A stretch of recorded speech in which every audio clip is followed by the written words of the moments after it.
Other topics, we talked about setting pace. I think I already said that. Setting pace and dealing with obstacles. Let me give an illustration of that. So this is a solo cattle drive, and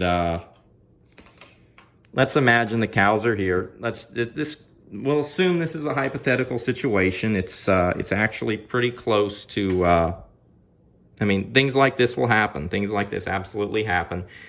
Let's assume you've got you're at essentially a corner of the farm, and the cows are right here, and you need to move them. You've grazed it all out. Maybe there's solo cattle drives, one of two things maybe has happened. Maybe you've had a special circumstance. Maybe you need to get the calves up to wean them, and generally special circumstances means something that wasn't planned.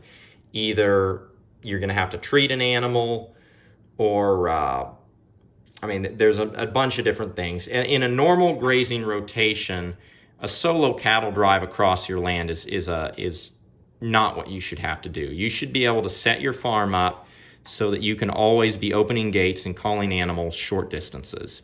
Mile-long cattle drives are just shouldn't have to happen. Certainly not by yourself. But there's that special circumstance. Maybe you're having to cross a neighbor's property to get to another leased property. Maybe, like I said, the animals need to be treated or whatnot. How are you going to move them?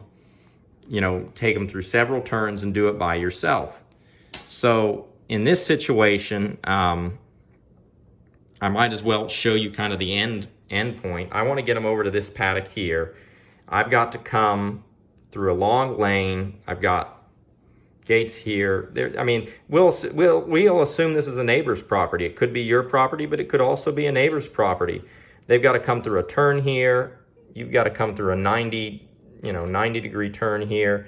The cows have to come over a hill, and then on top of that, you've got this creek here that's in the way, and maybe it's rained a whole bunch, so they can't just come through the creek. It's a muddy mess. You don't want them to be getting, all the way up to their waist, or hopefully it's not that muddy, but you don't want them to be tromping through a bunch of mud, a whole herd of 200 or more animals. That's just a wreck.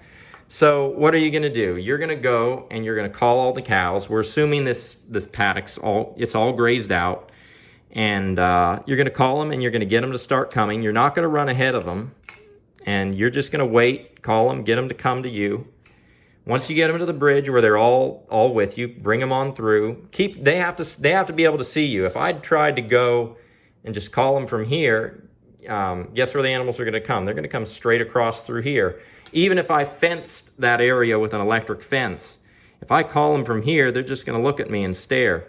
Animals don't necessarily remember that, I came across this bridge, I need to go ahead and go back across the bridge to get to my herd manager or the person calling me.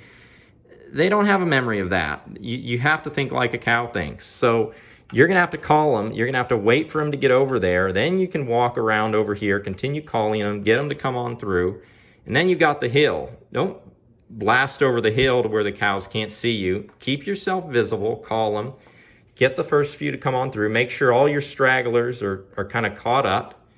When I'm driving by myself, a solo cattle drive, I deliberately take extra time with the four-wheeler. I try to hold the herd up. If it's, I don't want a large, once I get them in a lane, I don't want a large lane where they can go around me, or a lane that's large enough so they can graze it. I want it tight enough that they feel pressure to keep moving, but not so tight that they want to stop.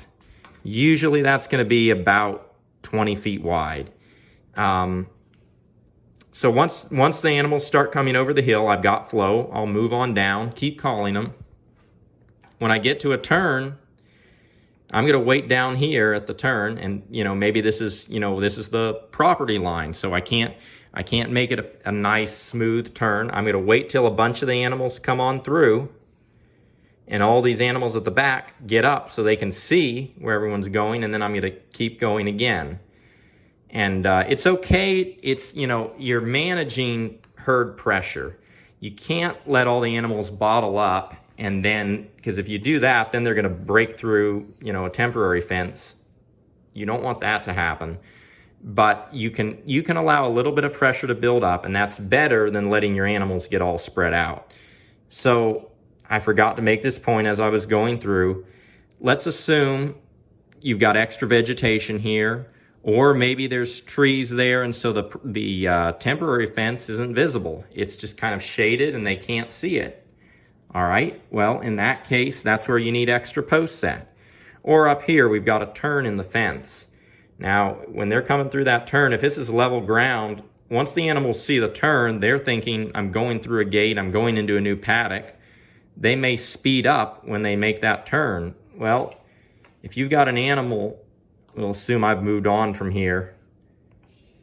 You got an animal down here, it sees these other animals running ahead. It might try to come right through. It might try to take a shortcut right through there. And if you only got temporary fence, they might not see it. Put extra posts right there at that curve. Extra posts in the curve and poor visibility points in those two spots is going to help. Now, if you